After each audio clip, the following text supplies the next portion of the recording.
আসসালামু আলাইকুম সবাইকে। সবাই কেমন আছেন? আশা করি ভালো আছেন।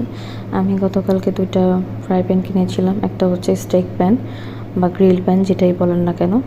আরেকটা হচ্ছে নরমাল ফ্রাই প্যান ছোটো, যেটা আমি কালো চুলার জন্য কিনেছিলাম, যাতে আমি ছোটোখাটো কাজ করতে পারি।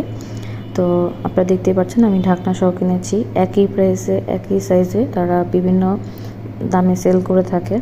তো কখনো ঢাকনা ছাড়াটা কিনবেন না, কারণ ওরা আলাদা ঢাকনাটা সেল করে আর একই প্রাইস পড়ে। তো আপনার চেষ্টা করবেন এটা ঢাকনা সহ কিনতে।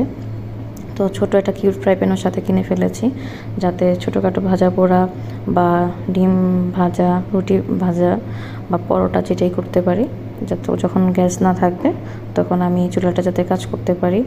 আর সামনে আমি একটা স্টেকের ভিডিও করব। আর আপনারা তো জানেন আমার স্টেক খেতে খুবই ভালো লাগে।